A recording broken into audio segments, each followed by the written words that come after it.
નમસ્કાર મિત્રો, આજના આ ખાસ એનાલિસિસમાં સ્વાગત છે। જો જ્યારે પણ માર્કેટમાં ઉતાર ચઢાવ આવે ને એટલે મોટાભાગના લોકો ગભરાઈ જતા હોય છે, બરાબર ને? પણ આજે આપણે ખ્વાઇશ ઇન્વેસ્ટમેન્ટની એક બિલકુલ અલગ અને પાવરફુલ સ્ટ્રેટેજી ડીકોડ કરવાના છીએ। આપણે જોઈશું કે શા માટે માર્કેટ કરેક્શન વખતે આપણી એસઆઈપીને બમણી કરવી એક મોટો ગેમ ચેન્જર સાબિત થઈ શકે છે। તો ચાલો સીધા જ આ કન્સેપ્ટમાં ડાઇવ કરીએ। સૌથી પહેલાં તો આ કરેક્શનની રિયાલિટી શું છે એ સમજીએ।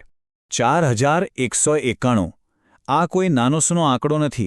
તાજેતરમાં જ નિફ્ટીમાં એના હાઈ લેવલથી આવેલો આ બહુ મોટો ઘટાડો છે। હવે સ્વાભાવિક છે કે પોર્ટફોલિયો લાલ રંગમાં દેખાય એટલે ગભરામણ તો થવાની જ, પણ શું આ આંકડો ખરેખર ડરવા જેવો છે કે પછી એક બહુ જ મોટી તક લઈને આવ્યો છે? આંકડાઓ જોઈએ તો ચિત્ર એકદમ ક્લિયર થઈ જશે।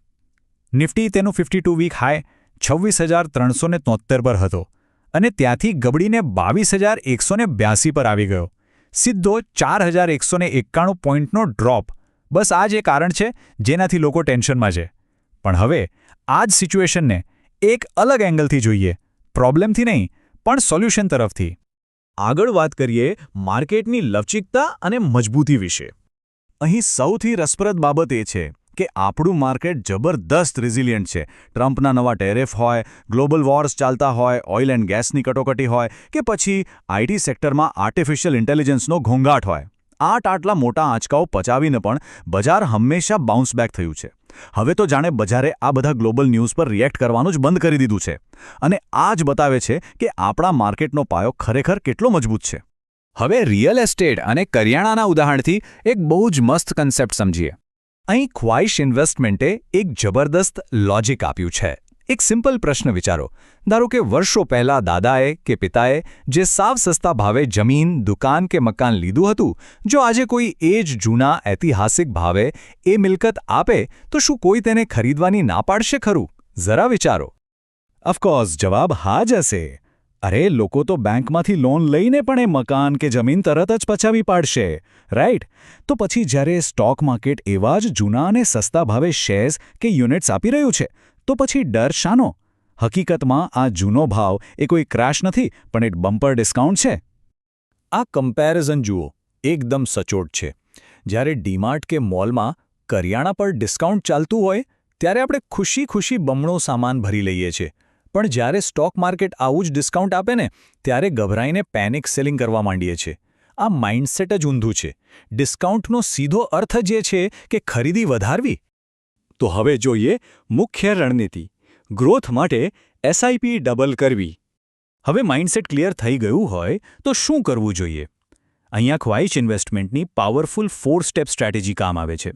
સ્ટેપ 1, માર્કેટ નીચે જાય છે મતલબ કે મોટું ડિસ્કાઉન્ટ મળે છે। સ્ટેપ 2, જરાય ગભરાયા વિના તમારી એસઆઈપી ડબલ કરી દો। સ્ટેપ 3, આમ કરવાથી એકદમ નીચા ભાવે ડબલ યુનિટ્સ જમા થશે। અને ફાઇનલી સ્ટેપ 4, જ્યારે માર્કેટ ફરીથી નવી ઊંચાઈ પર જશે ત્યારે આ ડબલ યુનિટ્સ તમારું રિટર્ન અનેક ગણું વધારી દેશે। આ એકદમ સિમ્પલ પ્યોર મેથ્સ છે। હવે તરત જ મનમાં સવાલ થાય કે ભાઈ આ ડબલ એસઆઈપી ક્યાં સુધી ચાલુ રાખવાની? તો આનો રૂલ એકદમ સ્પષ્ટ છે। જ્યાં સુધી નિફ્ટી તેની અગાઉની ઊંચાઈ એટલે કે 26,373 પર પાછી ન ફરે અથવા તો કોઈ નવો હાઈ ન બનાવે ત્યાં સુધી આ બમણી કરેલી એસઆઈપી ચાલુ જ રાખવી। વચ્ચે કોઈ બ્રેક નહીં, કોઈ ડલ નહીં। અને આખી કસરતનો અલ્ટિમેટ બેનિફિટ શું છે? ફાઇનાન્શિયલ ગોલ એક્સિલરેશન, એટલે કે તમારા જે પણ આર્થિક લક્ષ્યો છે તેને નિર્ધારિત સમય કરતાં ઘણા વહેલા પૂરા કરવા। ડિસ્કાઉન્ટમાં આ રીતે આક્રમક રોકાણ કરવાથી વેલ્થ ક્રિએશન એટલું ફાસ્ટ થઈ જાય છે કે ગોલ સુધી ધાર્યા કરતાં પણ વહેલા પહોંચી શકાય છે।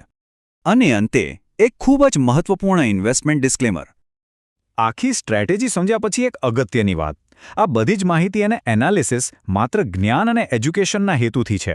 કોઈ પણ પ્રકારનું રોકાણ કરતા પહેલાં તમારા પર્સનલ ઇન્વેસ્ટમેન્ટ એડવાઇઝરની સલાહ ચોક્કસ લેજો। તો મિત્રો, જતાં બસ એટલું જ વિચારી જુઓ કે શું ડરના માર્યા આ રેયર માર્કેટ ડિસ્કાઉન્ટને હાથમાંથી જવા દેવું જોઈએ કે પછી એક સ્માર્ટ ઇન્વેસ્ટર બનીને આ શાનદાર તક ઝડપી લેવી જોઈએ? આજના આ વિશ્લેષણમાં જોડાવા બદલ ખૂબ આભાર।